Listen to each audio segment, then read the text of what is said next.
Good morning, ladies and gentlemen. My name is Se Young-chun, who is working at the Chungnam National University.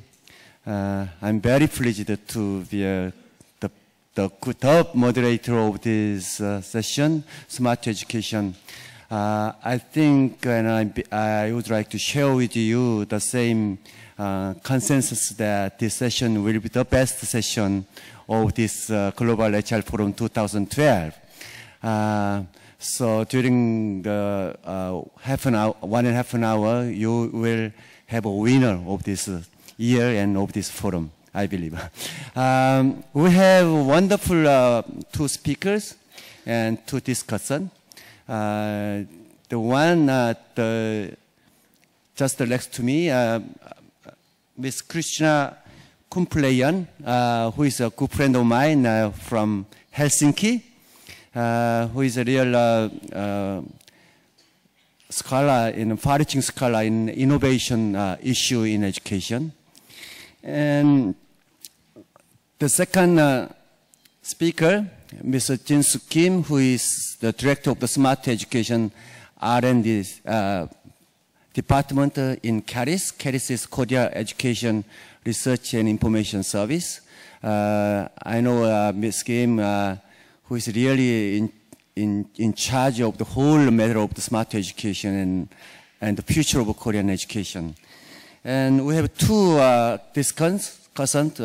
The one lady who is a professor of EY Women's University, Ms. Kim Young-soo.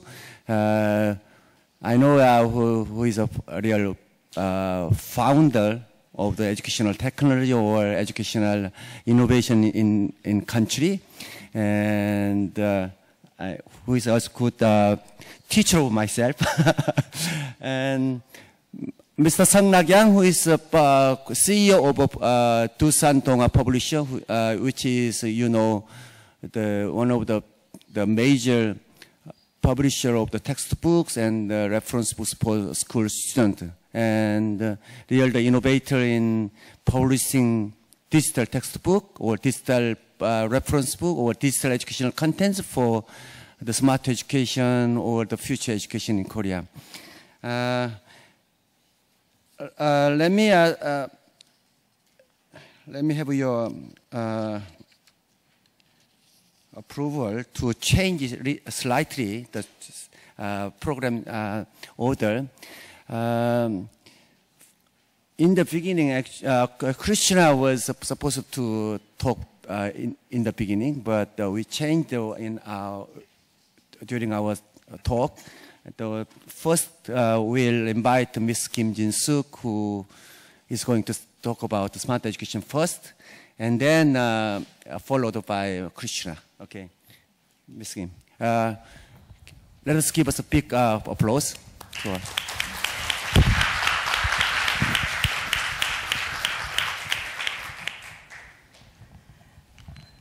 스마트 교육에 대한 관심을 가지고 이 자리에 참석해 주신 여러분들을 만나 뵙게 돼서 저도 굉장히 반갑습니다. 저도 오늘 세션이 여러분들한테 이번 글로벌 인재 포럼에서 가장 의미 있는 세션으로 기억되기를 기대해 봅니다.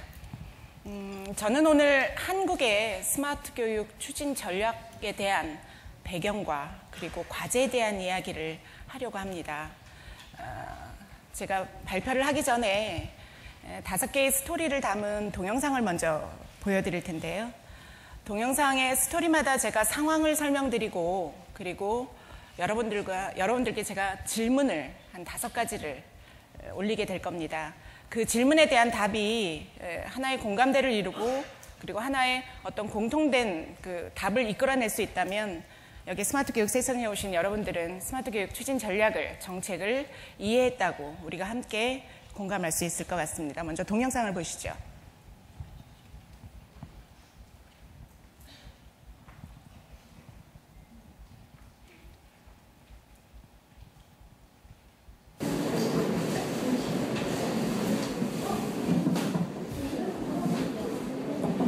굉장히 빠르게 움직이는 그 자판위에서 아이들의 손이 먼저 보이시겠지만 이것은 초등학교 과학의 자석 실험 그 후에 아이들이 그 결과를 공유하는 겁니다.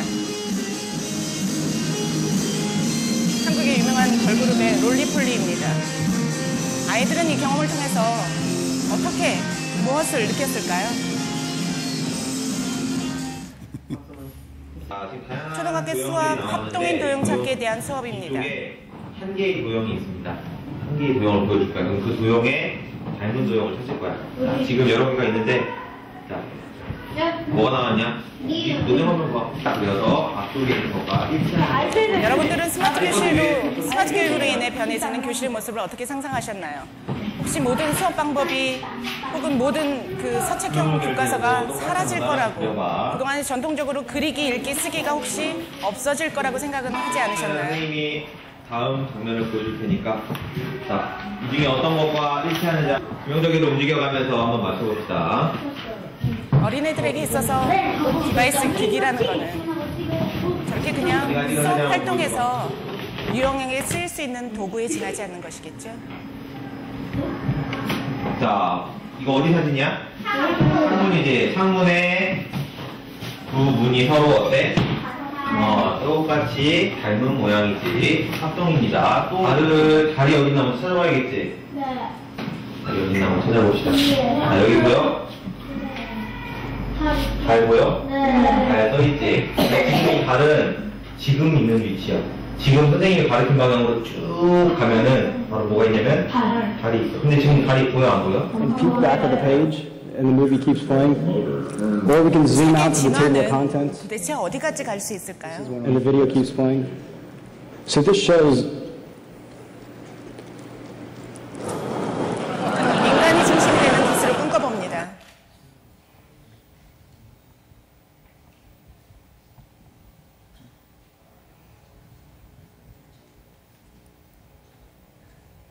아까 소개해 주셨던 것처럼 캐리스는 한국의 교육 정보를 전담하는 그 기관입니다.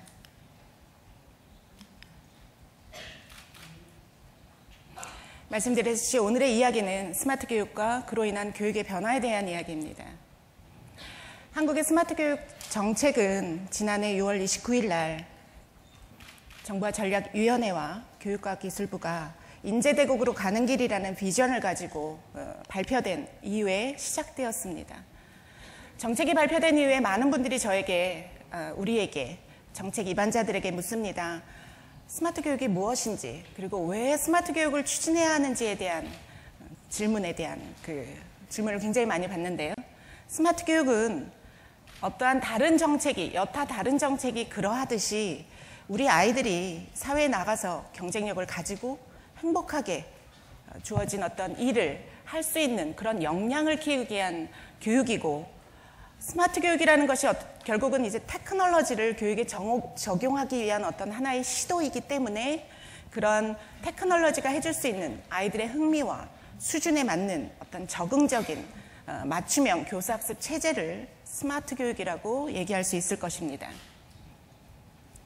21세기에 우리 아이들이 가져야 될 그 학습자 역량에 대한 이야기를 세계적으로 꽤 많은 분들이 이야기를 하고 계십니다. 그분들이 얘기하는 그 수많은 역량 중에 공통적인 요소를 뽑아보니 한 4가지로 정리할 수 있었습니다. 화면에 이 아이가 어떤 생각을 하고 있는 걸까요? 굉장히 행복한 생각을 하고 있고, 사실은 뭔가에 대해서 이렇게 전구가 위에 있으니 이거였어 라는 생각을 하게 되는 거죠. 사실은 스마트 교육이든 어떤 교육 정책이든 아이들이 다양한 정보와 경험 속에서 깊이 있게 사고하고 그 사고 과정 속에서 나만의 생각을 도출해내는, 우리가 창의성이라고 얘기하는 그런 인재를 바라지 않지 않을 수가 없겠지요. 그것이 이제 우리가 여태까지 지켜야 하는 어떤 창의성에 대한 이야기고요.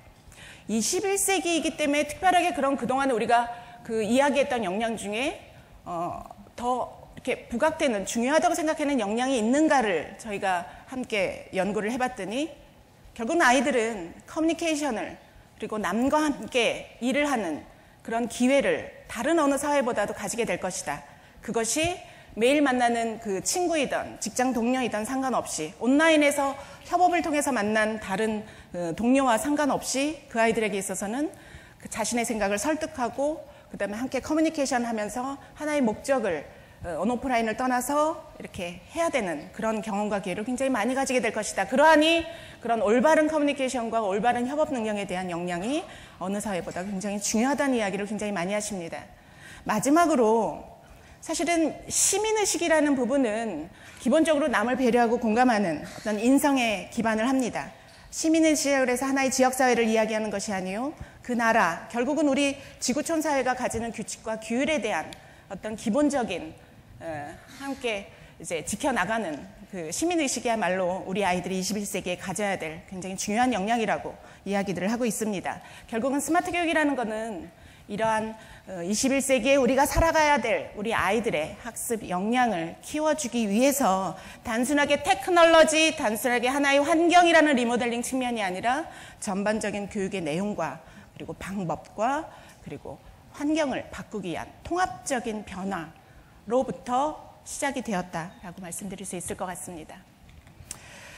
정책을 입안함에 있어서는 이제 과연 사전에 굉장히 많은 요소를 고려하게 되는데 스마트 교육이기에 과연 아이들이 준비가 되어 있는가, 그 아이들의 특성이 과연 이런 새로운 어떤 수업에 적응 가능한가, 그리고 테크놀로지의 기술 발달은 과연 함께 할 수 있는가, 여러 가지를 본다면 스마트 교육 정책에서 가장 먼저 분석하고 그리고 논의했던 사항이 우리 아이들에 대한 이야기입니다. 죄송합니다. 역사적으로 기성세대와 기성세대가 아닌 세대를 구분하기 위한 노력은 계속되어 왔습니다. 저 때는 이제 X세대라는 말을 들으면서 자랐는데요. 요즘은 디지털 세대, 넷세대, 사실은 뭐 디지털 네이티브라는 용어가 기성세대와 다른 요즘 아이들을 이야기하는 세대 명칭인데요. 디지털 네이티브가 디지털 원주민이니 기성세대를 그럼 우리가 뭐라고 얘기할 수 있을까요? 디지털 이미그런트라는 말을, 그러니까 디지털에 대해서 원주민과 이주민이 어떤 사회에 대해서 그런 익숙함의 정도를, 그 갭 차이를 가지는 것처럼 디지털에 대해서 사실은 그 세대 간의 어떤 익숙함의 차이부터 시작한다고 볼 수 있겠죠. 기저귀를 차고 있는 것 같죠? 이 아이에게 학사모를 씌운 어떤 그림을 제가 선택한 이유는 아이의 뱃속부터 이 아이는 하나의 인격체인 거죠. 교육이라는 측면에서 보면 이 아이는 학습할 권리를 갖는 거고, 사실은 디지털에 대한 익숙함이라는 측면은 이 아이의 눈앞에 있는 이런 그 컴퓨터라는 거는 그냥 별개의 이상한 물건이 아니라 이렇게 조금 이렇게 이렇게 거리감이 있는 물건이 아니라 그냥 레고 블록과 로봇처럼 이 아이들에게는 내가 필요한 그림, 내가 필요한 음악을 들을 수 있는 하나의 그냥 장난감이라는 측면이죠. 단순하게 아이들은 스크린에서 보여주는 정보를 그냥 습득하기만 할까요? 이 아이들에게 있어서는 그 정보에 직접적으로 기록하고 관리하고 공유하는 것이 그냥 일상화가 되거나 너무나도 익숙한 아이들이겠죠. 기록하고 관리하고 공유한다는 게 결국은 이 아이들에게 있어서는 아주 적극적인 어떤 참여, 기본적으로 적극적으로 참여할 수 있는 특성을 가졌다는 거죠. 기록하고 관리하고 공유하고 또다시 댓글을 달고 자기가 표현하고 싶은 것들을 표현하고 싶어하는 욕구가 있는 아이들이죠. 적어도 자기가 흥미를 가진 분야에 대해서는 깊이 있게 더 몰두할 수 있는 기본적인 기본 태도도 가지고 있는 아이들이고, 이 아이들은 다만 어른들이 보기에 너무 즐거움만 탐닉하고 너무 즐거움만 찾는 것처럼 게임에만 몰두하는 것처럼 보이지만 기본적으로 디지털 네이티브의 기본적인 특성이, 본성이 직관에 의해서 하나의 텍스트를 깊이 있게 이렇게 그 의미를 해석하는 그런 특성보다는 모든 보여지는 경험이나 현상을 직관적으로 아이코닉하게 받아들이는, 그리고 그것에 대해서 흥미를 가지는 기본적인 특성을 가지고 있는 겁니다. 제가 특성이라고 얘기하지만 사실은 본성에 가까운 이런 기본적인 행동을 가지고 있는 것이죠. 이들에게 사실은 가장 중요한 특성 중에 하나는 어른들이 생각하는 것처럼 매일 만나야지 친구이고 매일 만나야지 직장 동료가 아니라는 거죠. 어떤 소셜 네트워킹이라는 그 네트워킹의 관계가 이 아이들에게 있어서 교류의 폭은 가히 어디까지 갈 수 있을지 모를 정도로 그 네트워킹의 폭이 넓어지는 거죠. 그만큼 관계를 중요시하는 이런 기본적인 특성을 가지고 있고요. 이런 아이들의 특성으로 인해서, 사람들의 특성으로 인해서 기술이 발달했는지, 기술이 발달했으니 이런 행동 특성을 가지게 됐는지는 잘 모르겠습니다. 닭이 먼저인지 달걀이 먼저인지에 대한 논의겠죠. 테크놀로지에 있어서도 그 변화가 항상 내가 필요한 정보를 탐색하거나 내가 누군가와 교류를 하고 싶거나 always connected 되어 있는 이미 사회가 된 것이죠. 기술 발달이. 여러분들은 아마 이 정도의 스마트 교육에 대한 관심이 있으시면 스마트폰, 스마트패드를 이미 사용하실 텐데요. 폰이라는 명칭하고는 다르게 전화 기능이 우선이긴 하나 거의 움직이는 포터블한 컴퓨터라고 하지 않을 수가 없죠. 그 들어가 있는 기능에 보면. 교육적인 측면에서 이런 테크놀로지가 가져오는 그 포터블이라는 거는 흔히 우리가 얘기하듯이 언제 어디서나 내가 필요한 정보를 탐색하고 교류한다는 그런 측면이 있을 수 있고요. 사실은 포터블하다는 거는 아까 삼각 합동인 도형 찾기에 대한 수업에서 혹시 인지하셨습니까? 이 선생님은 교과서를 전통적으로 그 아이들과 아이 컨택을 하면서 들고 있었던 것처럼 스마트 기기는 별도의 그 구석에 제가 표현을 좀 구석에 처박혀 있는 하나의 이런 기기가 아니라 그냥 교과서를 들듯이 아이들과 아이 컨택을 하면서 이렇게 들 수 있는 하나의 교재인 거죠. 그러하니 포터블하다는 것은 교실 수업에서 그만큼 의미를 가질 수 있는 하나의 어떤 테크놀로지의 발달이자 우리가 한번 교육적으로 활용해 볼 만한 그런 현상 중에 하나인 거라고 생각이 듭니다. 프라이빗하다는 건 뭘까요? 여러분들 이 스마트폰에 폰을 다 가지고 계시면 같은 제조업체에서 나온 디바이스라면 아마 모양은 같겠죠. 근데 그 안에 들어있는 어플리케이션, 내가 선호하는 그 위치, 순서는 아마 다 다르게 될 겁니다. 프라이빗이라는 거는 결국은 디바이스에 대한 문제가 아니라 그 안에 들어있는 아이들한테 유용한 컨텐트, 아이들에게 유용한 도구, 아이들에게 유용한 소프트웨어가 얼마나 그 제공될 수 있는 그 개인의 어떤 수준과 흥미와 그리고 그런 어떤 감정에 따라서 얼마나 우리가 제공을 해줄 수 있고 사실은 그거를 스스로가 얼마나 잘 배열해서 활용할 수 있는가, 이거에 대한 초점이 있을 수 있는 어떤 프라이빗이라는 어떤 기술 발달에 의한 교육적 가능성을 저희가 볼 수 있는 것이고요. 아이들이 네트워킹을 그만큼 중요시 한다는 측면은 결국은 테크놀로지의 발달에 있어서도 사이트, 카페, 챗, 블로그, SNS에 이르는 개방성과 그리고 적극적인 참여를 이루는 여러 가지 서비스가 있어 왔고, 특히 SNS 서비스가 아이들에게 있어서 두 가지의 이야기를 할 수 있겠죠. 하나는 어떤 자기가 원하고자 하는 어떤 교류가 얼마든지 긍정적으로 이루어질 수 있는 반면에 사실은 나중에 좀 말씀드리겠습니다만은 그렇지 않은 우려를 낳고 있는 한 가지 양면성을 가지고 있는 이제 서비스 체제인데, 이제 교육이, 스마트 교육이 그러한 어떤 말씀드린 아이들의 특성과 그리고 이런 기술의 발달에 어떤 적용 가능성을 접목시켜서 하나의 교육 속에서 어떻게 적용을 해야지 아이들의 소위 입맛에 그리고 그것을 통한 교육의 효과에, 효율성에 우리가 얼마나 이야기할 수 있는가, 기여할 수 있는가를 함께 정책적으로 그리고 앞으로 계속 함께 공감을 이루면서 가져가야 될 정책이라고 할 수 있습니다. 마지막으로 정책을 입안함에 있어서, 정책을 추진하는 과정에 있어서 저희가 꼭 확인해야 될 사항이 있었습니다. 아이들의 변화가, 테크놀로지의 변화가, 교육과정의 변화가, 교육의 목표가 그로 인한 정책의 비전이 명확하게 되어 있다 하더라도 과연 현장에 준비되어 있는가 살펴봤습니다. 이미 많은 선생님들이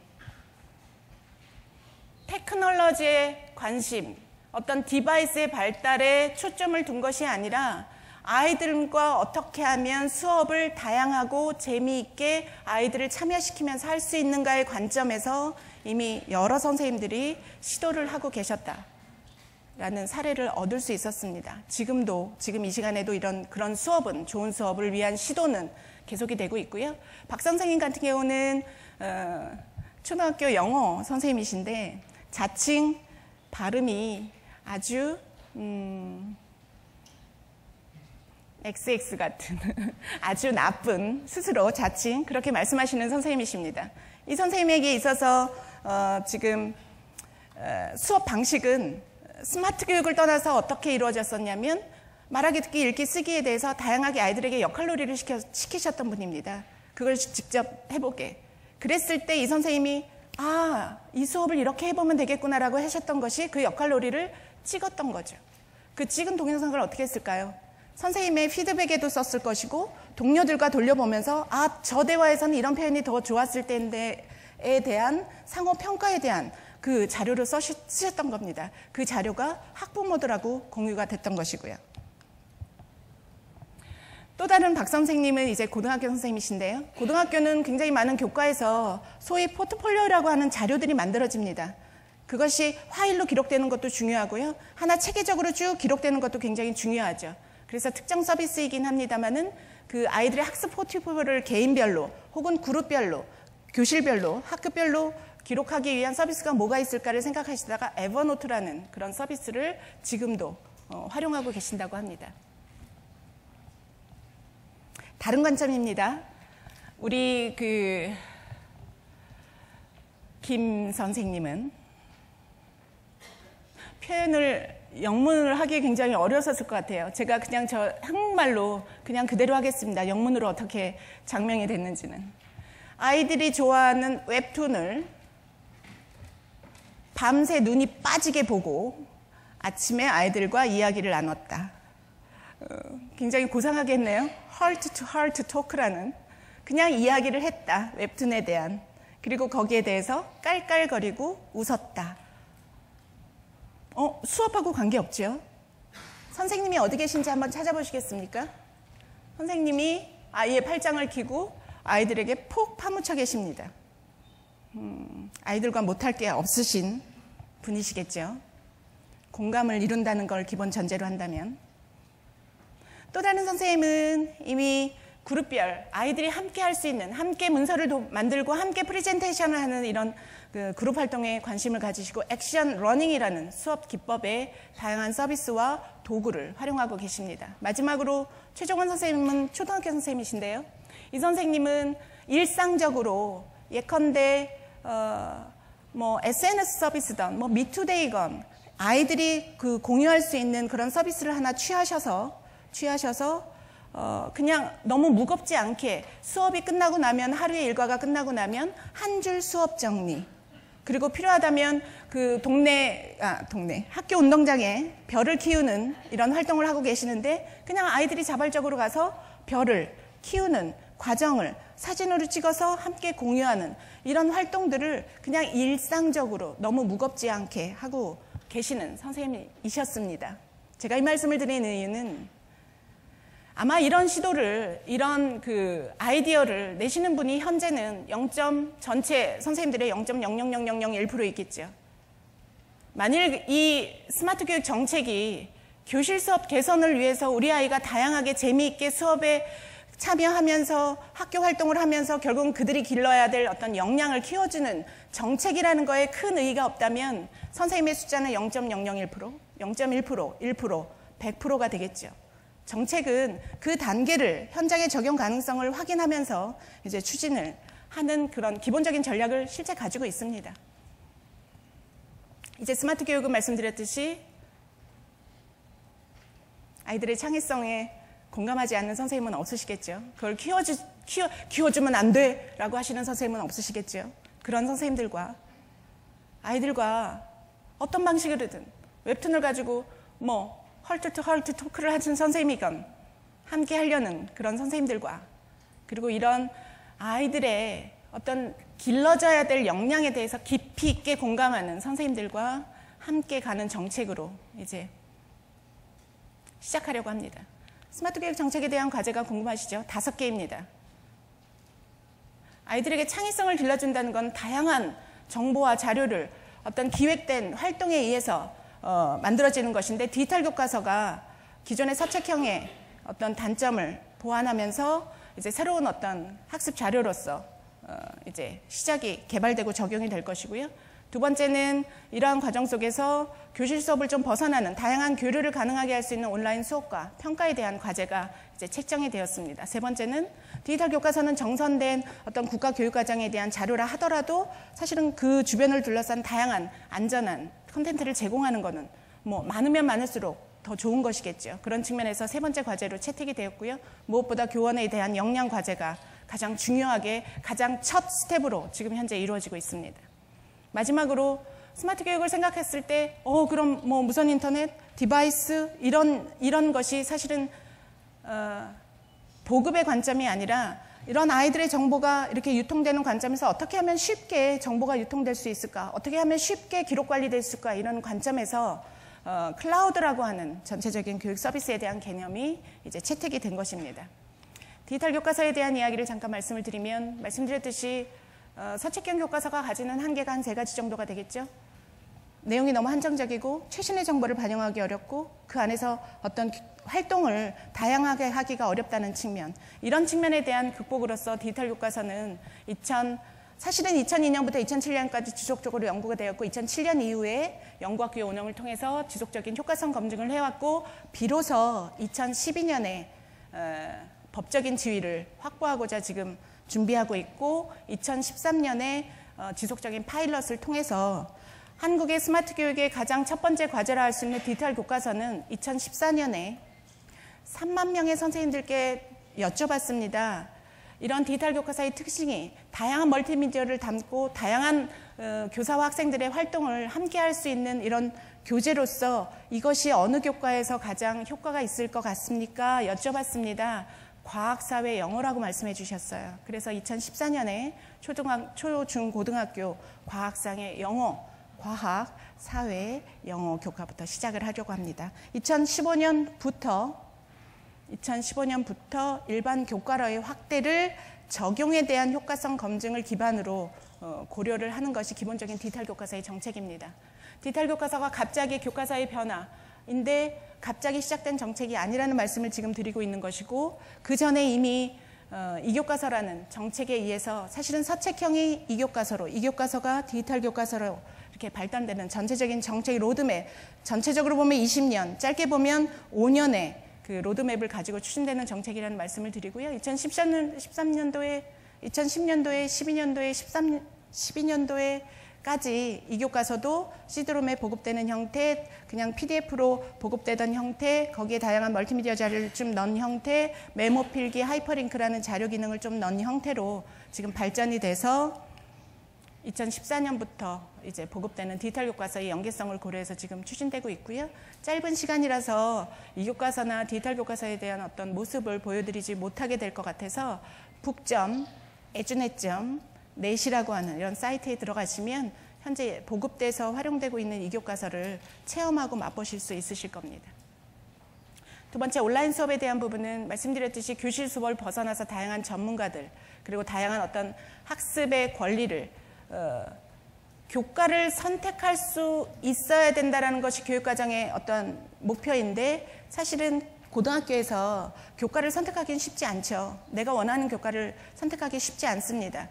오랫동안 6개월, 1년 학습 결손이 있는 학생들에게 그 결손을 메워줄 수업 방식이 크게 고려되지 않았습니다. 온라인 수업은 이런 학습자의 학습 선택권, 교과 선택권과 그리고 학습 결손을 좀 해소하기 위한 형태로 온라인 수업이 현재 기획되고 있다는 말씀을 드리고요.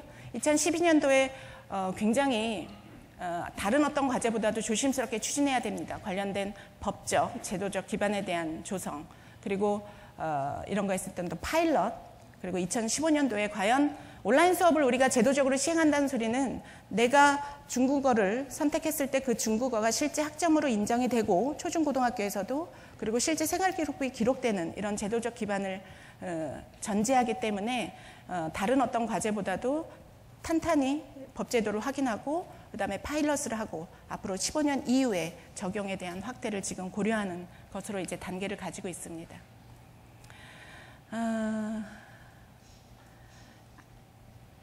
예, 아까 그 어떤 클라우드에 대한 이야기를 말씀을 드렸는데, 클라우드를 통한 어떤 컨텐츠의 자유로운 활용이라는 것도 결국은 자유로운 활용을 전제로 하는 법제도에 대한 그 기반이 있을 것이고, 이것들을 이제 그 매니지할 수 있는, 컨텐츠를 매니지할 수 있는 이제 오퍼레이트에 대한 서비스, 이런 것들이 좀 전제가 돼야 되는 거고, 이런 서비스를 통해서 자유롭게 컨텐츠가 유통, 서로 생산, 공유, 관리되는 어떤 체제에 대한 것이 이렇게 2012년, 13년, 15년에 이르기까지 이제 준비가 되고 있으니, 사실은 말씀드리고 싶은 이야기는 스마트 교육 정책이 2015년까지 굉장히 짧은 시간에 뭔가를 하려고 한다.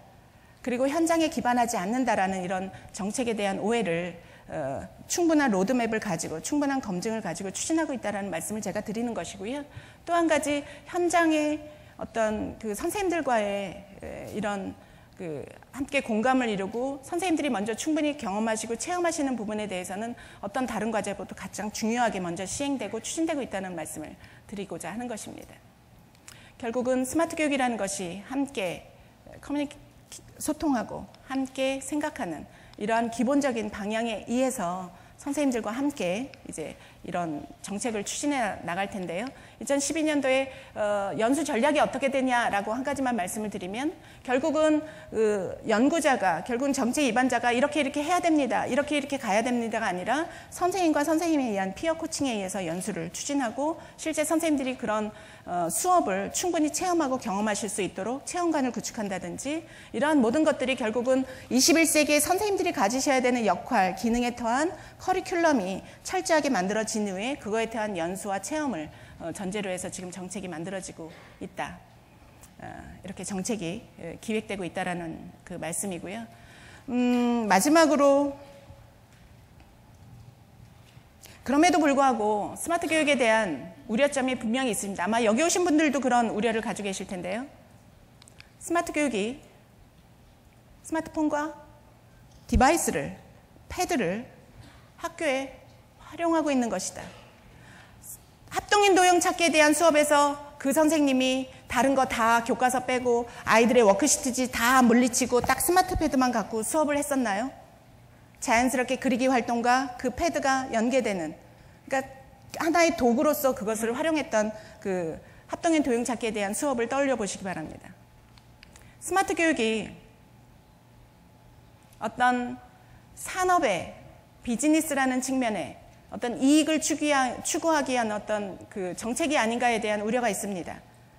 교육계가, 교육 분야가 산업에 요구하는 것은 제가 보여드린 그 동영상에 그런 다양한 멀티미디어 표현 기술, 다양한 어떤 감성 기술, 기기가 중심이 되는 게 아니라 사람이 중심이 되는 어떤 기술의 발달에 저희는 사실은 기대를 할 수밖에 없는 거죠. 그래서 산업과의 협력은 이런 스마트 교육 정책의 중요한 어떤 하나의 전략이라는 그런 측면에서 본다면 이렇게 꼭 산업적인 측면으로만 추진되고 있다고 말할 수 없겠죠.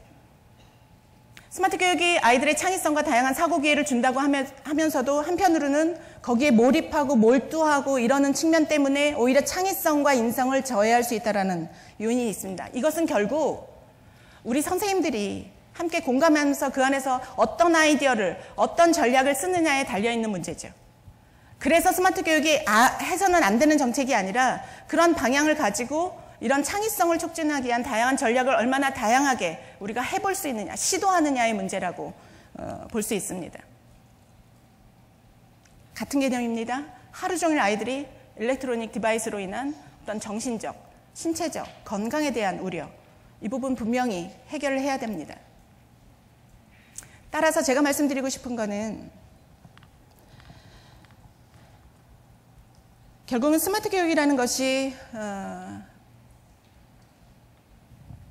아이들이 갖춰야 될 어떤 역량에 대한, 그리고 그 역량이 무엇이냐라는 것을 우리가 정의를 했다면 이제 관건은 교실 수업에서, 학교에서, 교육과정에서 그런 역량을 증진하기 위한 어떤 아이디어와 전략이 얼마나 도출되는가.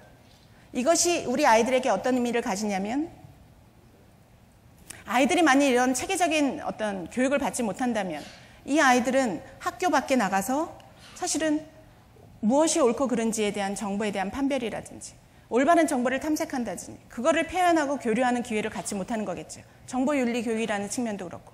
그러하니 스마트 교육이 지향하는 것은 그 과제는 얼마든지 바뀔 수 있지만 스마트 교육이 지향하는 것은 아이들이 더 이상 세상 밖에서 온라인에서 유해 정보에, 나쁜 정보에, 나쁜 교류에 휘둘리지 않고 선생님이 온전히 그 교실 수업에, 학교의 중심이 되는 그런 안전한 환경 속에서 함께 무엇이 옳고 그른지, 우리가 어떻게 행동을 해야 되는지를 원래 그 교육에, 우리가 전통적으로 중요하다고 했던 그 교육의 어떤 목표에 걸맞게 함께 어떻게 했으면 좋겠는지를 생각해보는, 그로 인해서 말씀드렸듯이 우리 아이들이 가져야 될 기본적인 창의성과 의사소통과 협력과 그리고 그 안에서 인성을 갖춘 인재를 키우는 교육이라고 말씀드릴 수 있을 것 같습니다. 제 이야기는 여기서 끝입니다. Thank you and 감사합니다.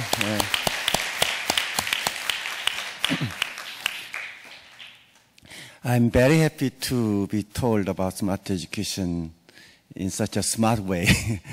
Smart education, as I told, of course you told very well, but in my brief, it's designed for 21st century learners, and it was possible thanks to technology, but it is something beyond the technology.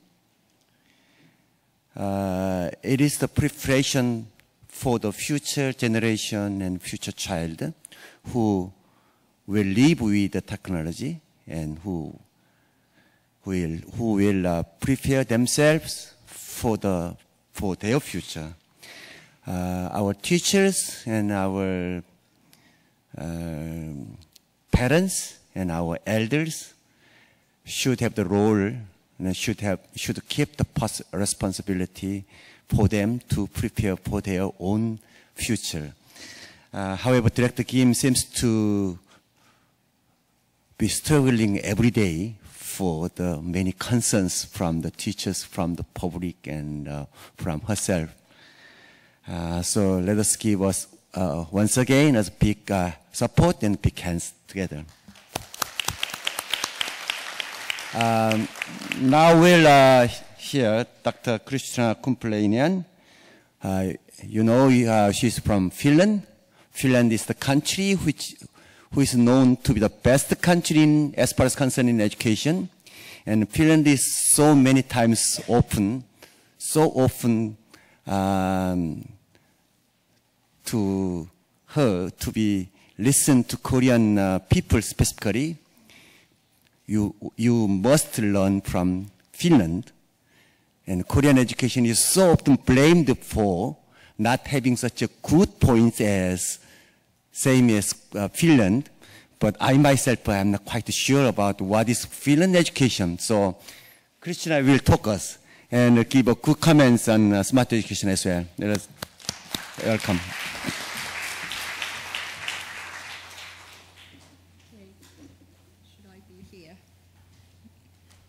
Good morning, everyone. It is my great pleasure to be able to be here with you today and participate in this important global event on the future of education and the future of learning and well-being in our societies. I was very impressed by earlier talk by Ying-Song Kim about smart education program here in Korea. I think this smart education program situated in this country highlights more globally that in different parts of the world we are questioning whether our existing educational systems, programs and practices are really equipping our learners for 21st century, for life and for work. We have become to understand,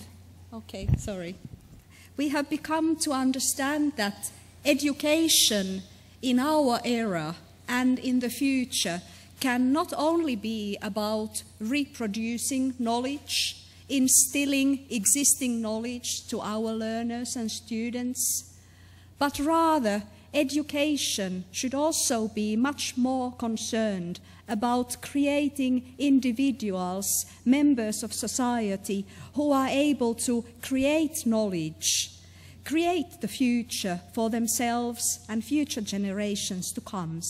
So education is much more about helping everyone also to become creative, to be active citizens in our world. In Finland, we have not only been asking whether children and students are ready for smart education. I think what we are really concerned is that are our smart children and students ready for education that we currently are offering? It is for this reason, I think it is very, very important that we start to develop also our education systems in Finland and more globally. In my talk, I would like to highlight slightly the types of innovation policies and strategies we are currently undergoing in order to develop our education to better be equipped for this century and for the future.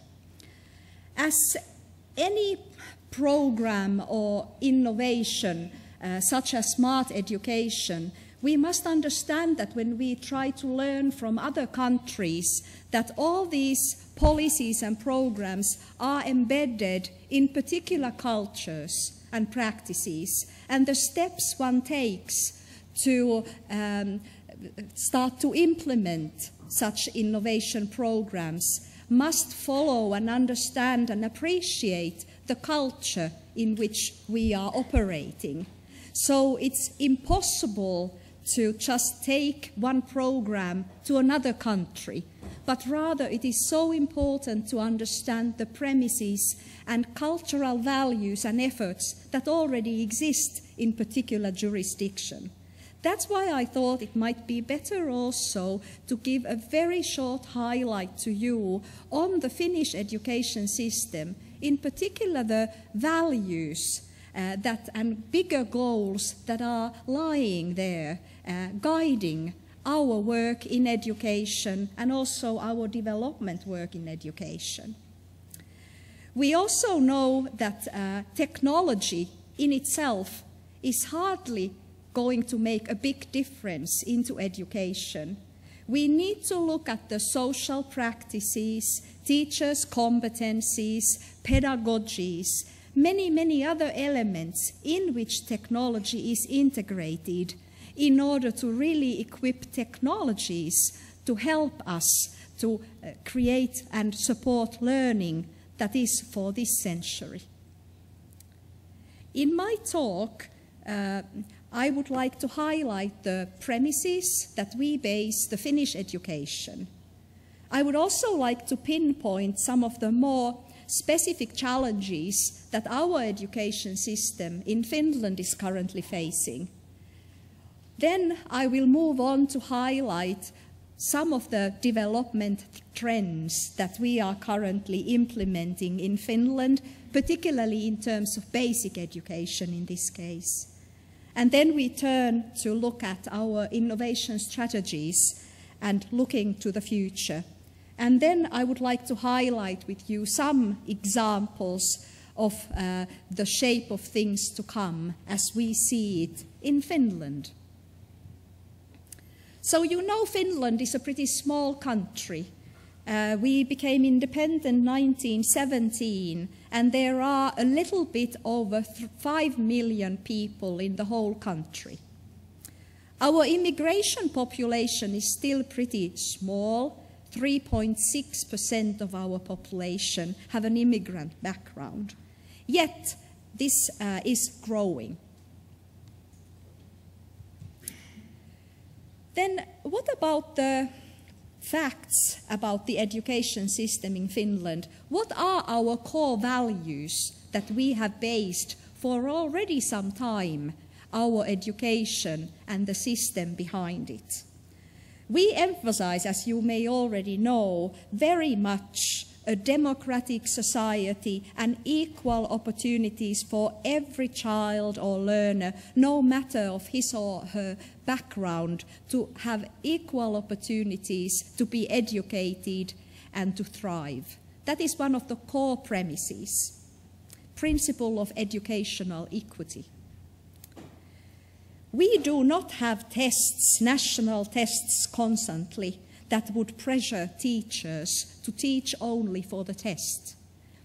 Actually, we based our education system very much on local autonomy and decentralization. The National Board of Education creates the core curriculum framework, but then it is the task for municipalities, schools, and also teachers to be creative also in implementing this core curriculum. This gives teachers much freedom and also responsibility to really equip their learners towards the goals stated in the national core curriculum.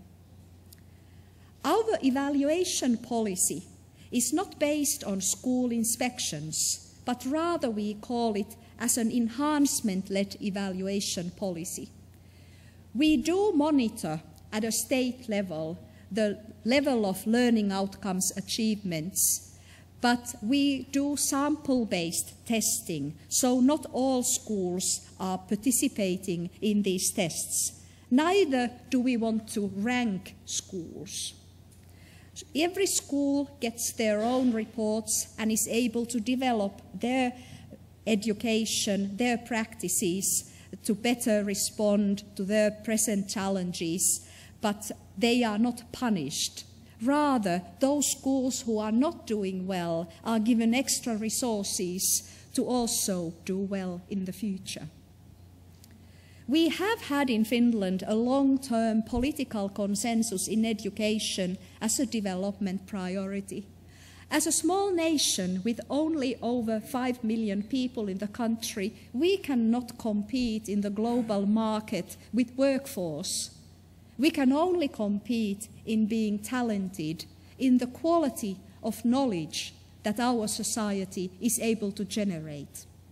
That is our asset, and it has been recognized already early on, that education is the core for prosperity and well-being in our country, and in our country in the global society. Our education system is almost entirely publicly funded. We do not have hardly any private education institutions. Instruction at any level of education, also university level of education, is free of charge.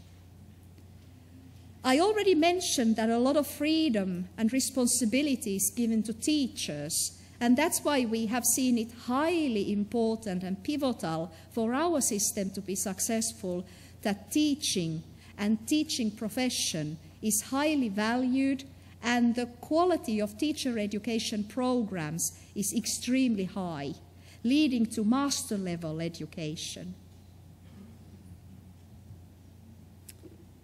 Well, when comparing these characteristics and core values of our system to other high-achieving nations, we can find some common characteristics.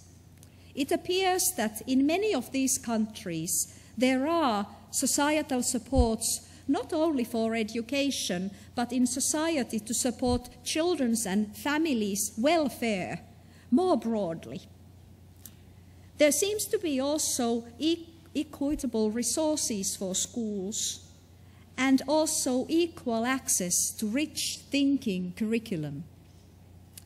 Also, many of these successful countries have made substantial investments in initial teacher education and also in-service professional development programs that go on lifetime. Lifelong learning of teachers is very much emphasized.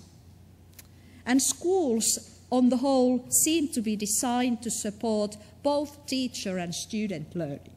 In schools, it is not only students who learn, but teachers are also seen as active reflectors of their own practice and developers of their own and their schools and their communities' learning practices. But what about innovation? Yes, PISA results, like in Korea, are pretty good at the moment. And we have been able to identify some possible explanations for this success. But still the question remains, what is innovative in our system? And will this system, as it currently is, be successful in the future? Our concerns in our country are global. On the other hand, there may be some local uniqueness challenges that we are facing. Well, society is changing. Aging society, growing welfare expenditures, and also there is some concern of regional development, rural versus urban developments. Also, due to economic crisis, the national commitment to understand education as a long-term investment has been challenged. Also, our country is, in this global world, obviously, and it should become more multicultural and diverse. How can our education system respond to these diverse needs of students not sharing the same cultural backgrounds as many of our children and students nowadays do? Also, there are changing contexts and conditions in education.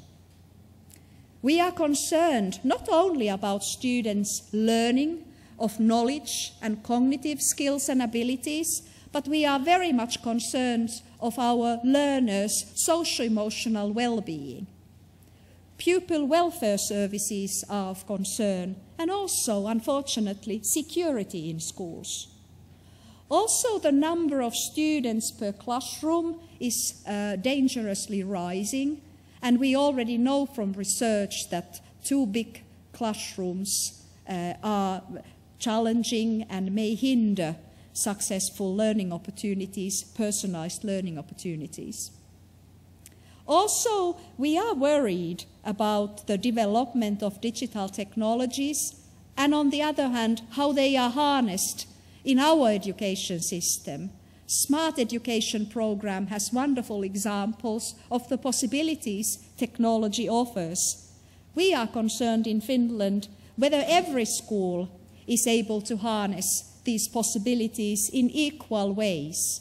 Yes, we have wonderful schools in different parts of the country, but these innovations, innovative practices are not yet evenly distributed.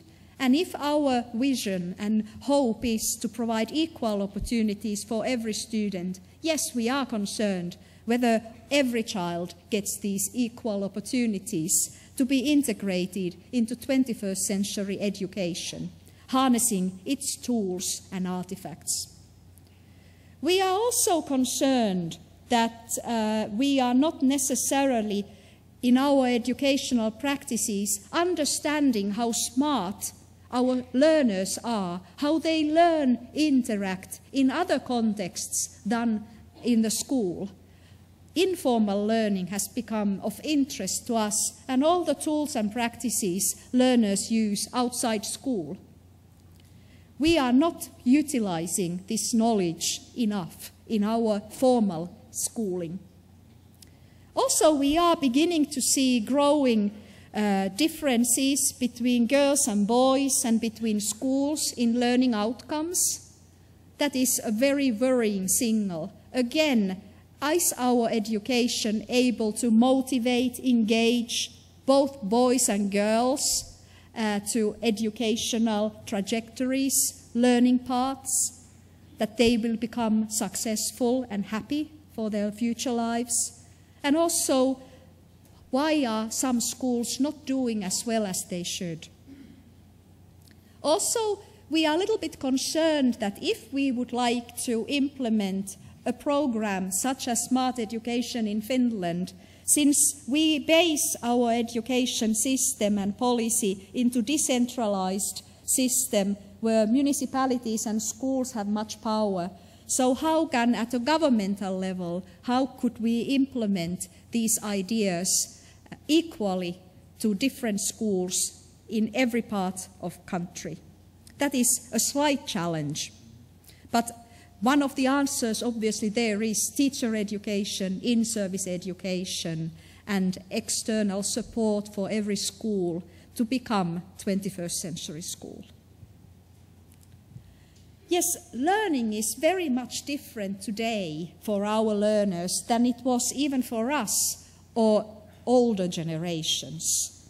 Learning happens today across time, place, and space. In addition to being local, as it has always been, learning is global for individuals, social groups, and societies. And it is for this global reason we are also here today.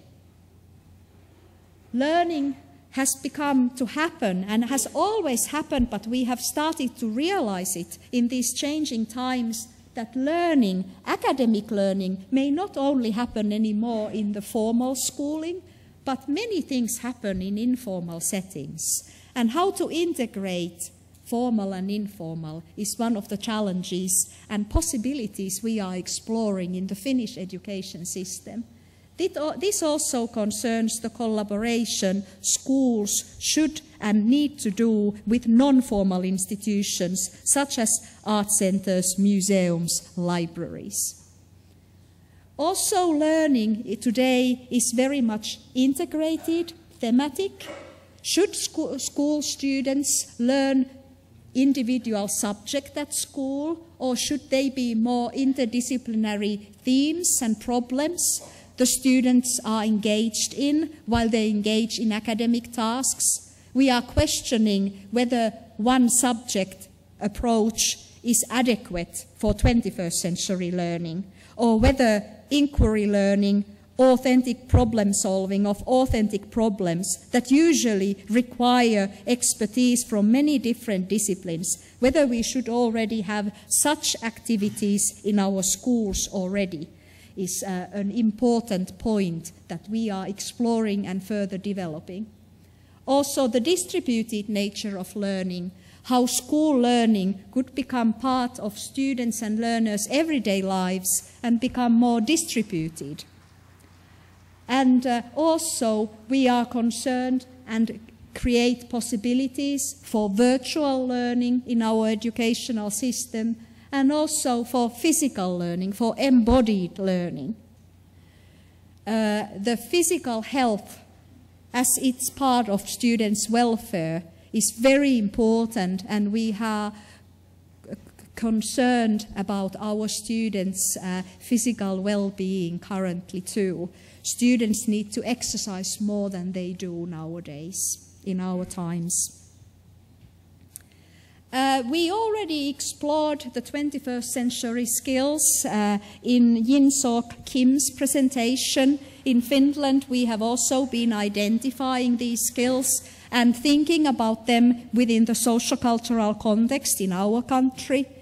And we have stated at the ministry level the following skills to be the core 21st century skills in our country, involving thinking skills, crafts and expressive skills, ways of working and interacting, also the skill of becoming self-aware and taking personal responsibility in one's own affairs and in societal affairs is of importance, and also the ability to take part and make initiations is seen as very important in our society. At the moment in Finland, at the ministry level, we are involved in renewing our curriculum for basic education and upper secondary education. Here I'm sharing some of the plans that we are exploring, and what is important to realize here is that we are thinking about more integrated thematic areas in which these more traditional subjects, such as environment, science and technology theme, could involve biology, geography, physics and chemistry, all thought in a bigger thematic unit. As I now know already, it may be that our core curriculum will still be based on individual subjects, but we train our teachers to collaborate with other teachers and co-teach and create these integrated units in their classroom and school practices, although they would not be stated as such in our national core curriculum. In Finland, the core curriculum is borne out via consensus, via democratic decision-making. Many political parties are involved in crafting the core curriculum, and that's why it may not, from the outset, look necessarily as innovative as it should. But we must remember the power that we have for teachers and schools to realize then the particular goals that are stated in the core curriculum in their ways.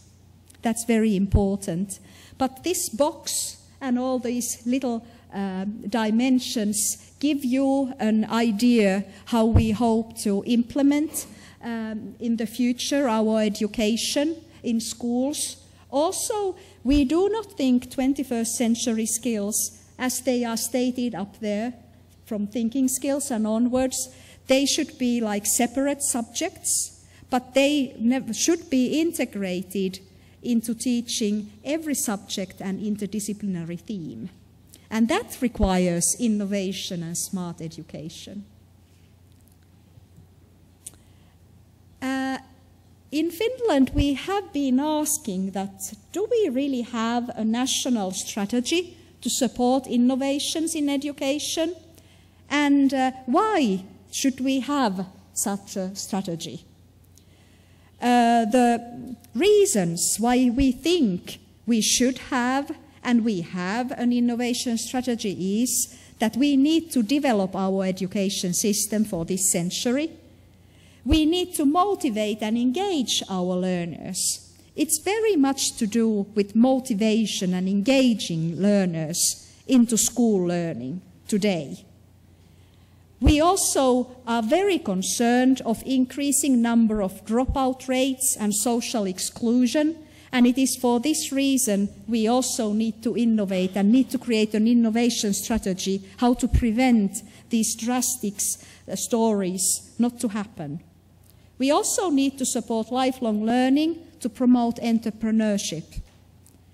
And we need to create a culture of creativity and collaboration and to promote prosperity and well-being in our individuals and in our society as a whole.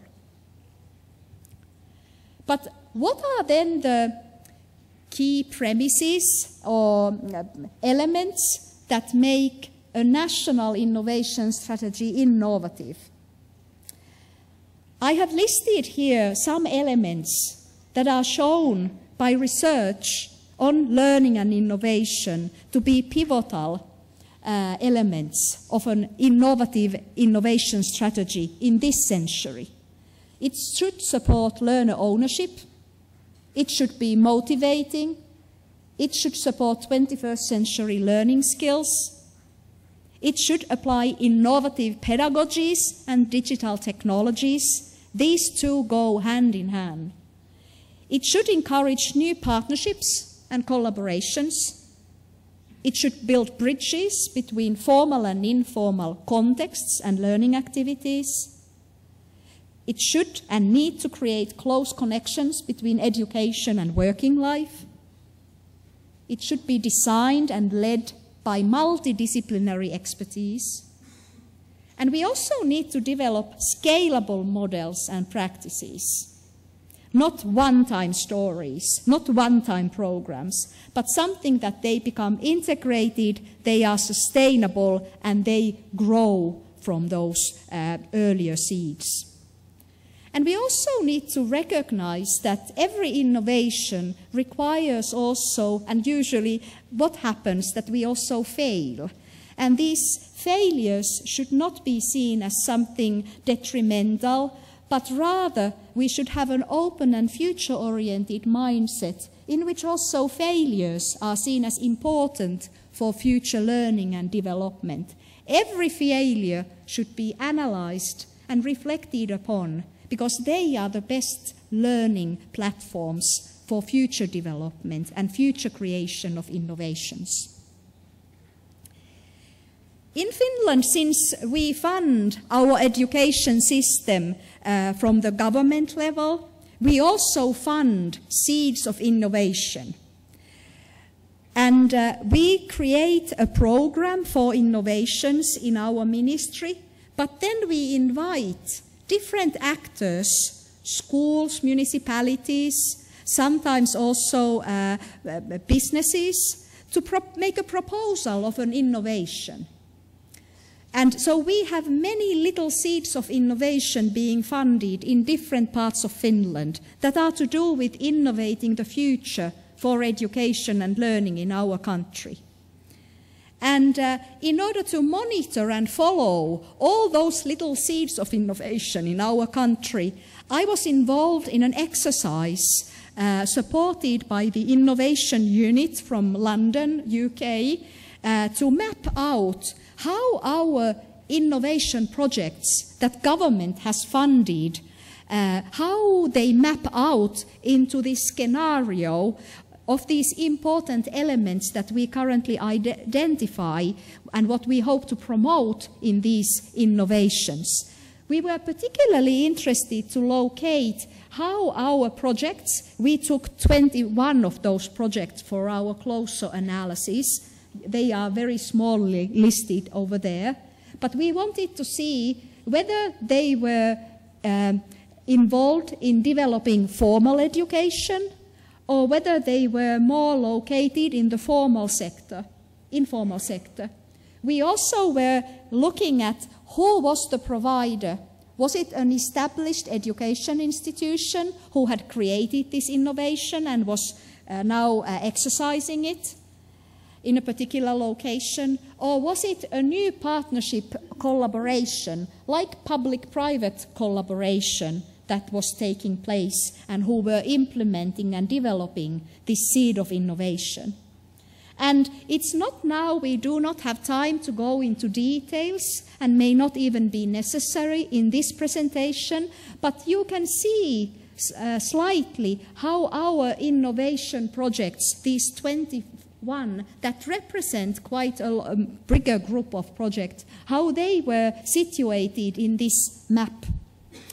So we can read from this that many of the funded projects that we currently have in Finland are located in the formal sector, and many of them are run by established education institutions from the formal sector. There are many projects that integrate formal and informal learning. And interestingly, there are also some few projects also that are to do with new partnerships and collaborations.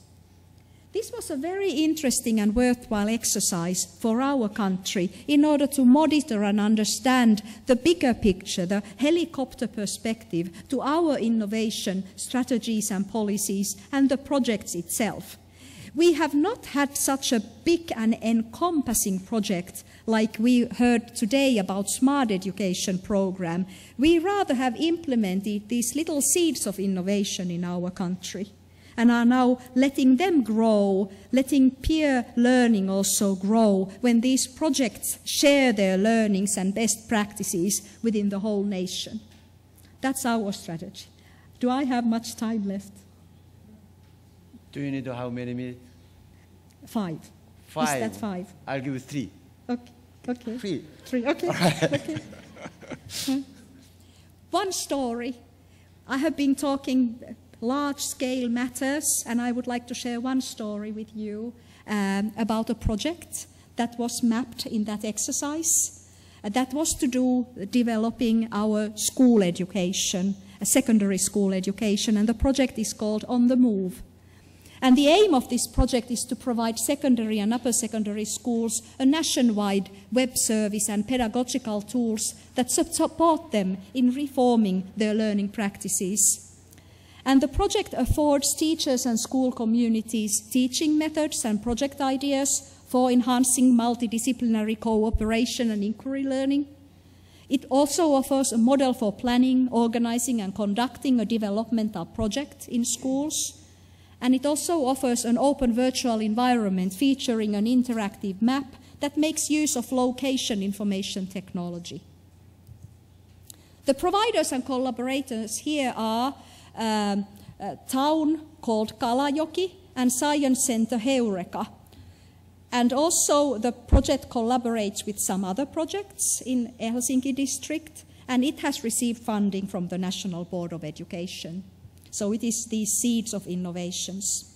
And the implementation, it follows inquiry-based multidisciplinary pedagogy that takes learning out of school to authentic learning environments. And one of the themes the students were engaged in was environmental investigations. Also another theme, dividing into the everyday life and activities of students. And one of the themes was society and us, the students explored. And the deliverables of this project have been that it develops learning practices with its partners and distributes learning practices developed by teachers through its internet service. So here again, peer-to-peer learning and sharing. And there is a virtual environment Linkki. And this Linkki provides tools for fostering inquiry-based multidisciplinary learning. And it resembles those open environments that students use in their everyday for informal lives. And it serves as a forum for social networking among students, teachers, and experts. Here you can see the open learning environment. It's kind of Facebook, but it is for educational purposes. There is possibility to create your own profile, share what you are doing, where you are, share your investigations, and so on. But it is made particularly for educational purposes.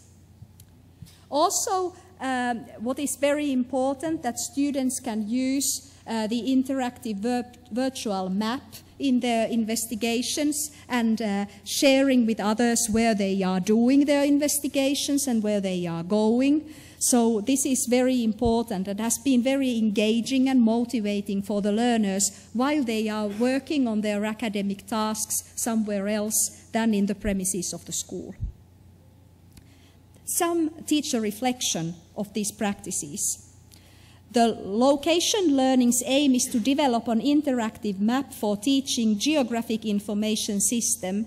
In our project, we use the map in such a way that students bring to the map the results of the studies of their everyday learning settings.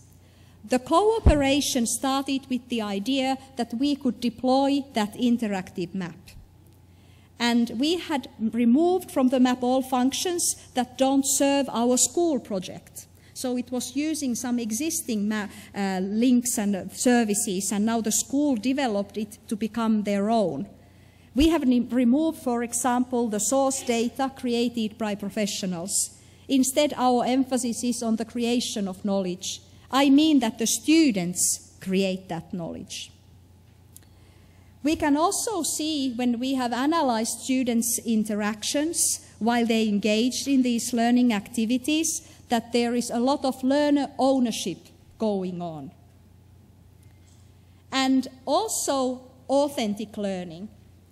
For example, the students decided to investigate the quality of the bicycle routes, whether they were in good condition, and they discovered that they were not in good condition. And then one of the local newspapers had an advert in the newspaper saying, headline, secondary school students found out that the cycle routes in the city of Espoo are in miserable condition. This caused also some discussion in the local area, and now the roads are in better condition. So it was really being engaged of the city and being an active citizen. So when we have mapped out these projects overall, this was only one example of the many projects that I very, very quickly shared with you. But what we have learned from our study is that we have many beautiful exceptions of innovative teaching and learning projects in Finland.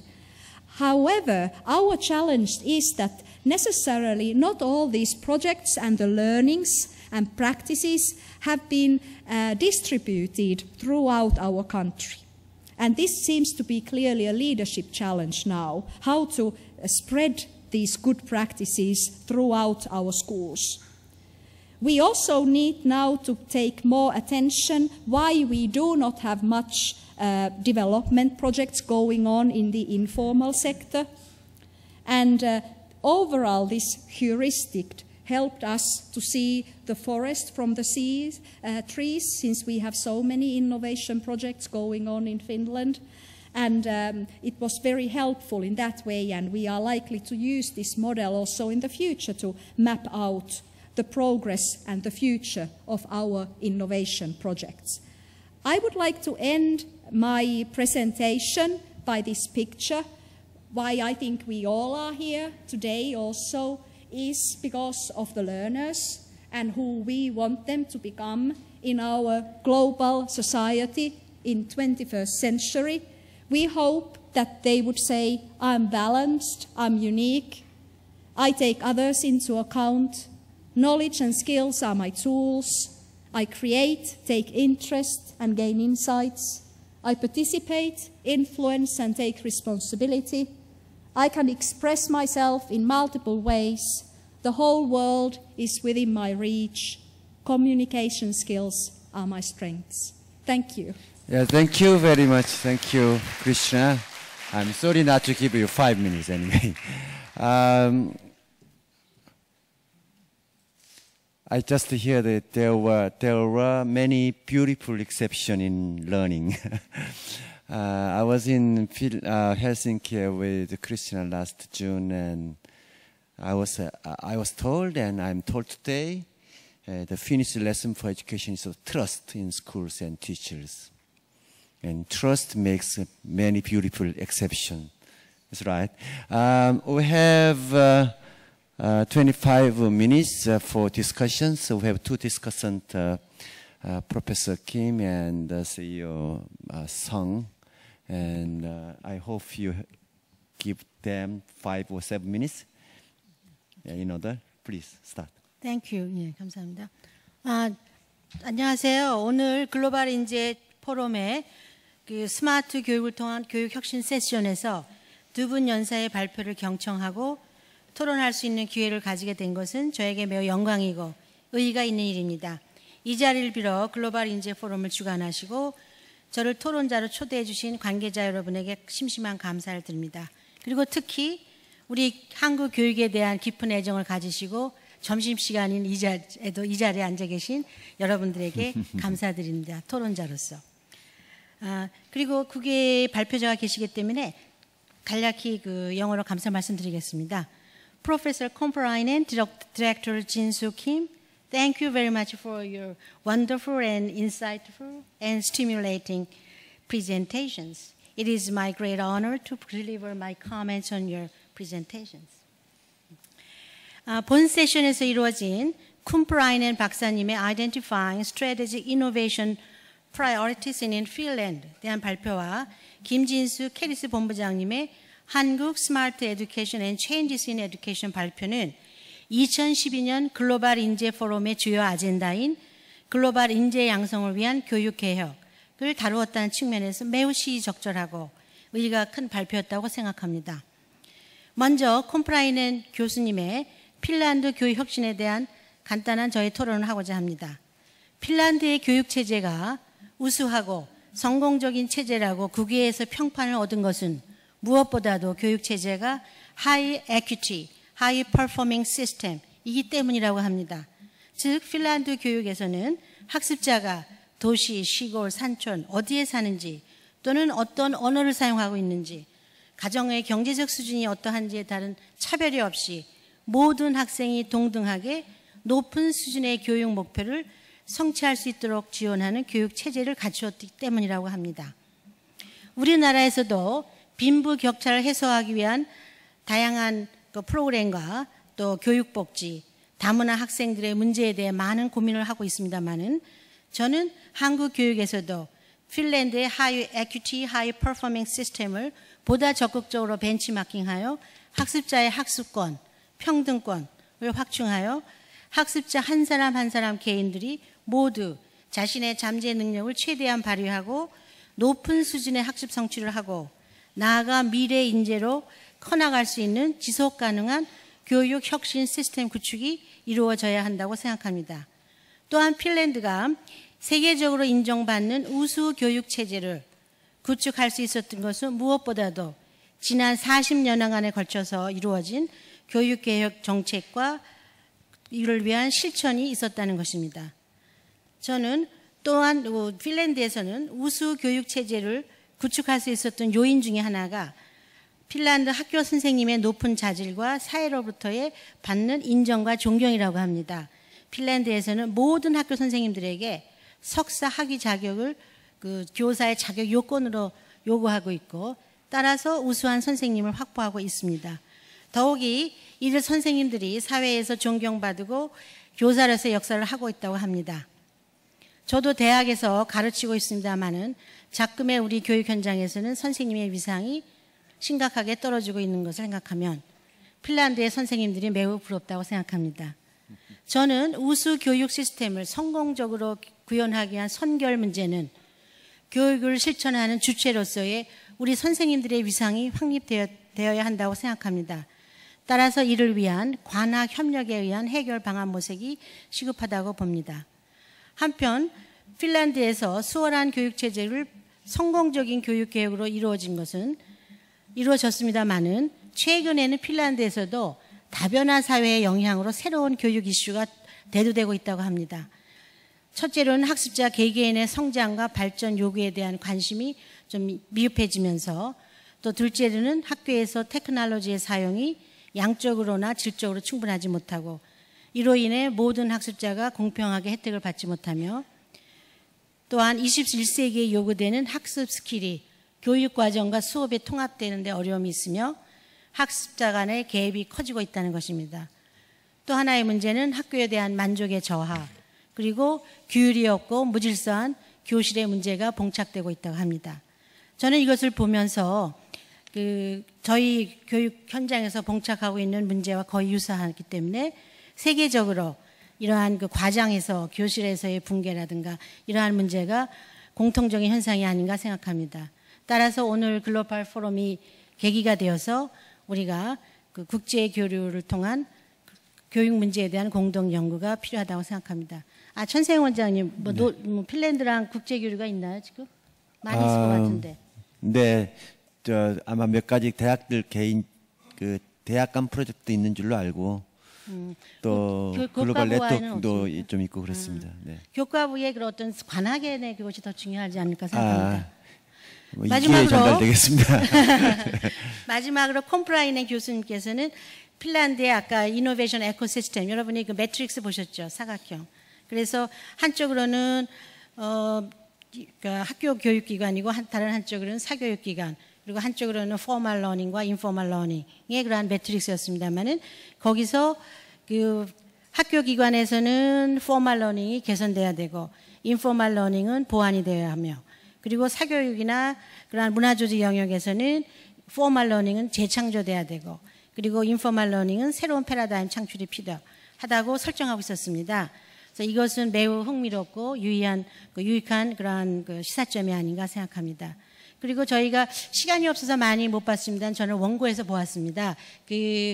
에코시스템을 기반으로 해서 21개의 실천 프로젝트가 진행되고 있는데 그 중에서도 특히 온더 무브라든가 피스컬스 모델 프로젝트가 있는데 이거는 마을 전체가 이 교육 공동체가 돼가지고 학생들을 6년 동안 실천 프로젝트를 하고 있는 겁니다. 그래서 예술 기능 제부를 걸쳐서 학생들의 6년간에 걸친 러닝 패스를 관리 지도하고 이를 라이프 패스와 연계하는 그런 프로젝트이기 때문에 굉장히 우리가 벤치마킹할 한 탁월한 프로젝트가 아닌가 생각합니다.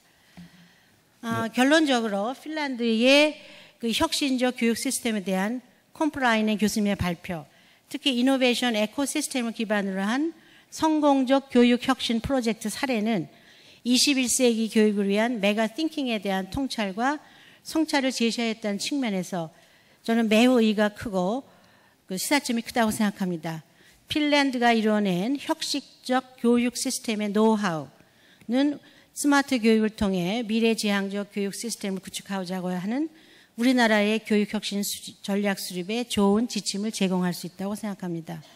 이어서 캐리스의 김진숙 본부장님의 프레젠테이션은 스마트 교육이 무엇이고 스마트 교육이 무엇을 추진하고 있으며 스마트 교육의 성공 요건은 무엇인가에 대한 논의하여 우리에게 스마트 교육의 본질을 이해하고 앞으로 한국 교육의 미래 모습을 어떻게 그려볼 수 있는 계기를 마련해 주었다는 측면에서 매우 시사적이었고 유익하였습니다. 한편 스마트 교육을 최초로 시도하고 있는 우리나라의 사례는 세계 여러 나라의 교육 관계자, 전문가, 또 실천 당사자인 선생님과 교육 이해 당사자들에게 많은 시사점을 제공할 것이라고 생각합니다. 저는 학습자의 21세기 학습 역량 강화를 위해서는 교육은 사회가 요구하는 인재상, 역량에 부응해야 되고 이로 따라서 우리나라 교육이 총체적으로 변화해야 된다 하는 발표자의 주장에 동의하며 이를 위한 혁신의 대안으로 탄생한 스마트 교육에 많은 기대를 하고 있습니다. 그리고 스마트 교육의 철학이 스마트 교육은 기술이 아닌 학습자의 창의와 참여와 소통의 교육이라는 관점은 매우 적절하다고 생각합니다. 그래서 이것을 저는 그 유네스코에서 21세기의 교육에 대해서 4가지의 그 필러를 제시했습니다. 그래서 Four Pillars of Education이라고 하면서 Learning to Know, Learning to Do, Learning to Live Together, 그리고 Learning to Be를 제시하고 있었습니다. 그래서 이것을 우리의 21세기 그 역량 강화 프로그램과 연계하면 좋지 않을까 제안합니다. 그리고 한편 지금 저희가 우려하고 있는 것이 이제 스마트 교육에서 그 서책형 인쇄형 교과서와 같이 디지털 교과서를 제공한다는 점이었습니다. 그러나 저는 디지털 교과서를 사용하는 그것이 그 하드 테크놀로지가 중요한 것이 아니라 그 마찬가지로 소프트 테크놀로지가 굉장히 중요하다고 생각합니다. 근데 소프트 테크놀로지라 하면 시스템적인 사고, 그 하드 테크놀로지인 그 모바일 디바이스라든가 PC에 구현하는 전략들인데요.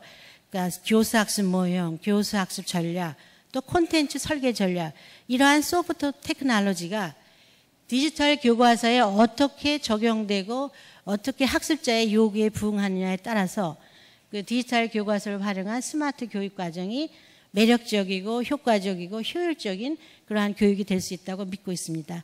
따라서 저희가 하드 테크놀로지의 그것은 이미 있기 때문에 그것을 쓰는 것은 당연하고 너무 우려하는 것보다는 저희들의 창의적인 사고를 중심으로 한 소프트 테크놀로지가 중요하다고 봅니다.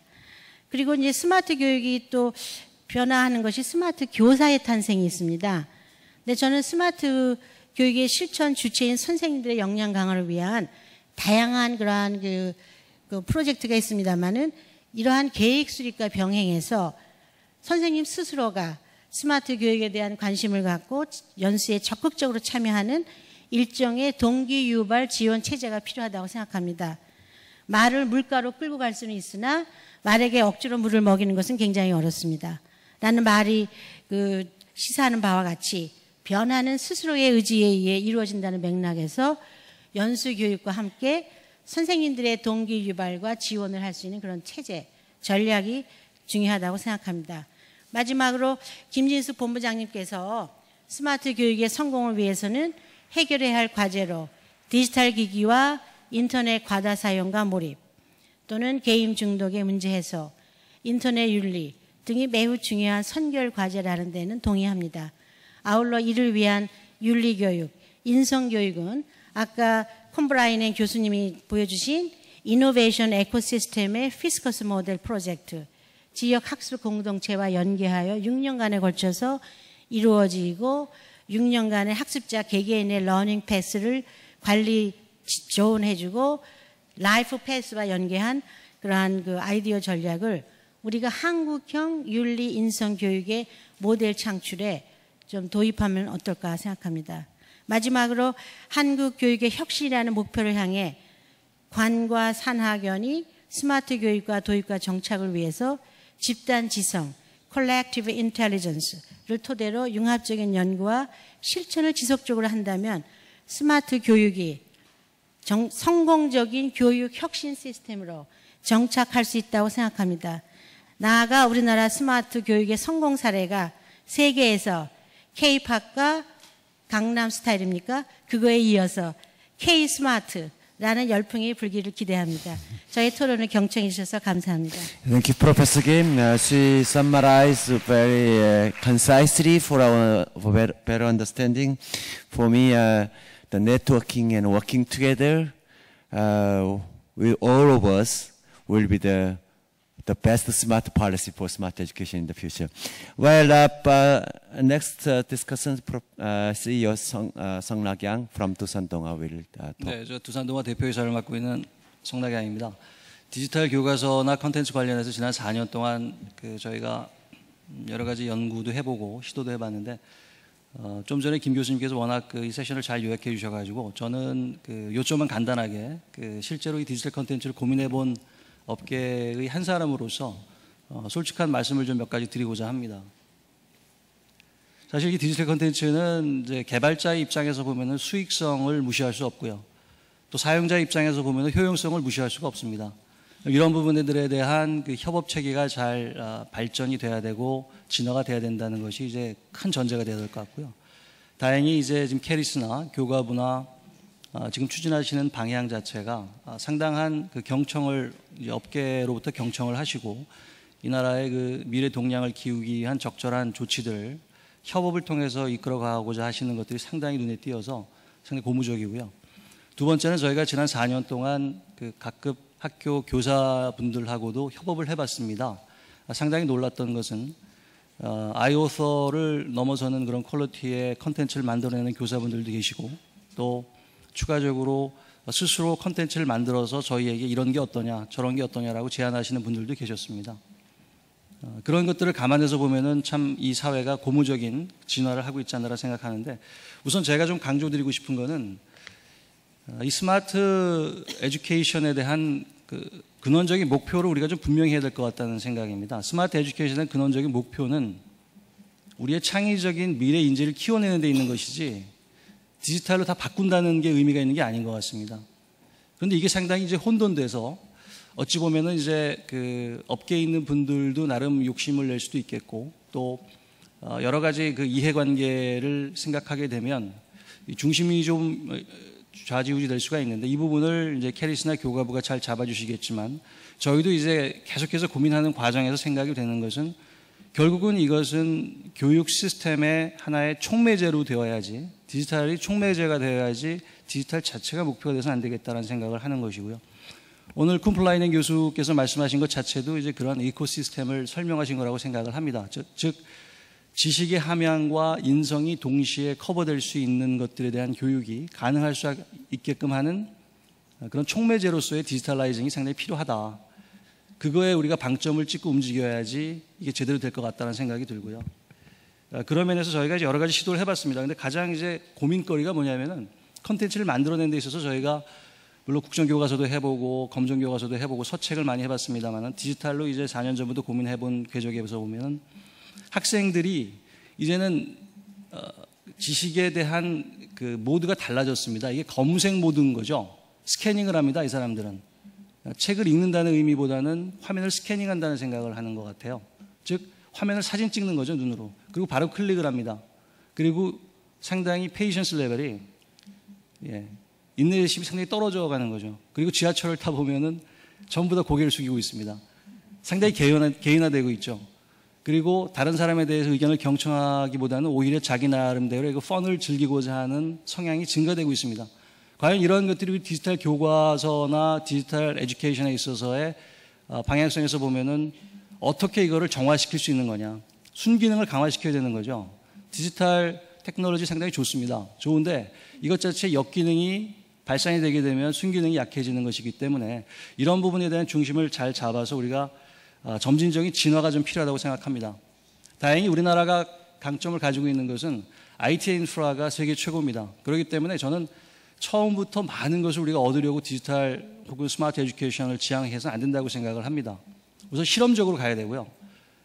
예를 들어서 작게 시작을 하더라도 스타트 스몰을 하더라도 학생들이 어떻게 이것이 학습 효과가 있고 또 가르치는 선생님들 입장에서도 효과가 있는지를 확인해보고 진화시키는 것은 가능합니다. 디지털이기 때문에 서책에 대한 재고 이런 거 걱정할 필요가 없습니다. 따라서 만들어보고 안 되면 좀 더 보완하고 진화시키고 하는 것이 필요한 것이지 처음부터 완벽한 제품을 만들어 온다고 하는 것 자체는 욕심인 것 같습니다. 그래서 저는 진화에 대한 화두를 우리가 좀 가져야 되지 않을까라는 생각을 했고요. 그 진화의 궤적에서는 두 가지, 인성과 지성의 함양, 이 인성과 지성의 함양을 좀 밸런스를 잘 맞춰야 되는 게 아니냐. 그 다음에 김 교수님께서도 말씀을 주셨지만은 이게 국가 미래를 위한 상당히 중차대한 작업이고 또 미래형 창의형 리더를 키우겠다는 의지에서 보면 각각의 이해관계에 있는 분들이 다 진솔한 협업을 하기 위한 모임이 좀 있어야 될 것 같은데요. 다행히 이제 캐리스에서는 그런 모임을 잘 주도하고 계십니다. 그래서 저는 상당히 좋은 성과가 있을 거라고 생각을 하지만 그럼에도 불구하고 좀 더 자주 이러한 그 소통과 협업이 이루어져야 된다고 보는데 교과부 캐리스 또 컨텐츠 개발업자 또 이 자리에 계신 선생님들도 계실 거고요. 교수님들도 계실 거고 IT 인프라 구축하시는 분들도 계실 거고요. 그래서 상당히 많은 대화를 나누지 않으면 우리가 적확한 효과를 얻기가 좀 어렵지 않느냐라는 생각을 계속 해봅니다. 그리고 사실 그 기업을 하는 사람들 입장에서는 수익성에 대한 고민을 안 할 수가 없는데요. 수익성에 대한 고민 자체도 지금 저작권이나 전송권이나 또는 이제 클라우딩 시스템에 대해서는 어느 정도 확정이 됐고 EPUB도 스탠다드로 확정이 됐습니다만 그 이외의 각 사업자군들 간의 이익이 될 만한 준거 또 거기에 대한 레귤레이션 자체가 아직은 확정이 되지 않은 상태고 또 이제 차기 정부가 들어서시면 또 어떠한 변화가 있을지는 사실은 좀 투명하지 않은 상태이기 때문에 지금은 아마도 업계에서 다들 이제 조금 관전을 해야 되지 않을까 생각하시는 것 같아요. 많은 투자를 하기보다는 좀 더 시간을 두고 지켜봐야 되는 것이 아니냐. 그러나 나름의 노력을 하자 이런 분위기이신 것 같은데 그럼에도 불구하고 이것은 이제 우리나라 미래를 위해서도 중요한 일이기 때문에 교육 기부라는 차원에서도 고민이 돼야 된다고 생각을 합니다. 저희 두산도 이제 교육 기부 차원에서 캐리스의 이제 여러 가지 이제 협업을 진행하고 있습니다만 그런 차원에서 보면은 이해관계자들 간에 상당한 열린 소통이 필요하다라고 생각을 하고요. 마지막으로는 제가 이거를 좀 말씀을 드리고 싶습니다. 최근에 그 뉴스위크지에 10월 15일자에 나온 건데요. 그 리 시걸이라는 사람이 The Kids Aren't Alright 해서 애들이 괜찮지가 않다라는 이제 아티클을 썼는데 이 아티클에 보면은 미국 학생들이 평균 하루에 4시간 인터넷 환경에 디지털 환경에 노출이 된다고 합니다. 하루 평균 4시간. 즉 SNS도 있고 또 인터넷 서칭도 있고 여러 가지가 있습니다만은 미국 학생의 평균 4시간이라고 하면 인프라가 더 발달된 우리나라 학생들은 5시간 이상이라는 거죠. 예, 그렇다면은 우리가 깨어있는 시간, 학생들이 8시간 이상 잔다고 했을 때도 상당히 많은 시간이 이미 디지털에 노출이 되어 있습니다. 그런데 그 중에 상당수가 문자다, SNS다, 또는 인터넷 서칭이다, 혹은 음해한 사이트도 들어갈 수 있는 상황이 되는 것이고요. 참 여러 가지 부분에 있어서의 그 리스크가 많습니다. 그래서 디지털을 장려하는 것도 좋지만 이거에 대한 적정한 에코시스템을 만들어가는 게 참 중요하지 않냐. 그 에코시스템이라고 하는 건 사실은 가정에서도 필요한 것이고 또 시스템 차원으로 필요한 것인데 이런 부분에 대해서는 우리가 교수와 학생들에 대한 건강 문제도 또 심각하게 생각하지 않을 수 없고요. 참 여러 가지 그 요소들이 다 고민이 돼야 되는 사안이기 때문에 긍정적인 부분이긴 하나 우리가 상당히 조심스럽게 움직여야 되는 사안이 아닌가 생각합니다. 이상입니다. Yeah, thank you, Mr. Sung. Thank you very much. Yeah, he's really concerning his company as well, but he is concerning for education and children, just the same as well. Ecosystem for smart education may be one of the good proposition today.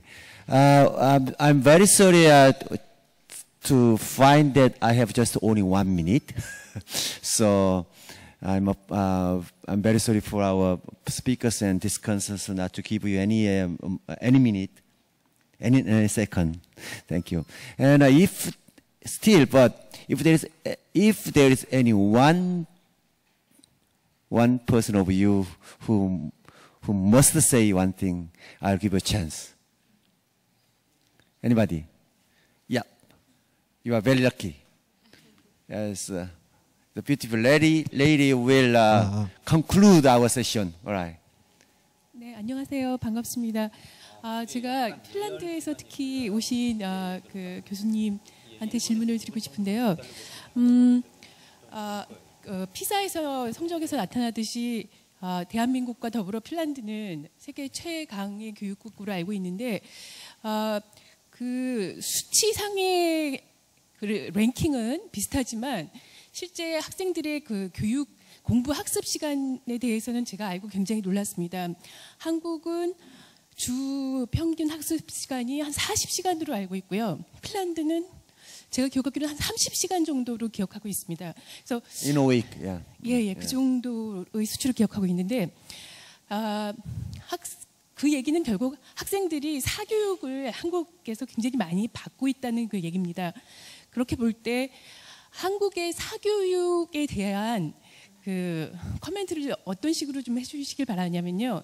제가 그 매트릭스에서 보고 놀란 게 인포멀 에듀케이션과 또 기존의 어떤 그 교육 시스템이 아닌 새로운 또 새로 생기는 파트너십의 교육 시스템에 대한 제안을 보고선 우리나라는 너무나 활성화된 사교육 시장이 있는데 그 사교육 시장에 핀란드적인 생태계적인 교육 시스템을 어떻게 적용시킬까에 대해서 좀 구체적인 방안을 한 2가지 정도로 2가지까지 제안해 주시면 감사하겠습니다. 네, 감사합니다. Yeah, you must tell her 2 points, okay? So, okay, go on. Okay, thank you for your questions and feedback. There were many questions, and you started by asking our students engage in school education much less than here, and how can that explain nevertheless the same results? I think again it shows that learning and education is culture specific. So you of course can look at the nature of education, but you must also look at the whole society and welfare system and how it is organized when you look at the scores in PISA.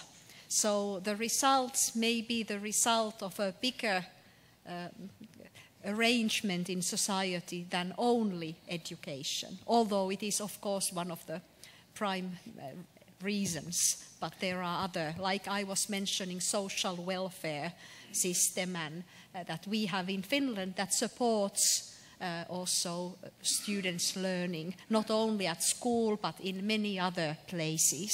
So they don't have to necessarily stay in the school that long days. But these are big questions, and it could be, and I'm interested to conduct further research to explain why 2 different systems are nevertheless able to score high in PISA. Yet PISA is not the only indicator that we aim for. I think we aim for welfare and well-being in many other respects. PISA is only one indicator of success, but there needs to be others. I would like to introduce an indicator for happiness. Yeah. Thank you. Okay. Yep. Later, I think you can talk in personal. I'm very sorry. I was not smart enough to manage time very well. Anyway, thank you for your attention. I know education is the future, but education is not easy. But learning must be easy. So we must be prepared to teach our children in very easy way. So this is our lesson. Thank you again, and have a good lunch. Bye.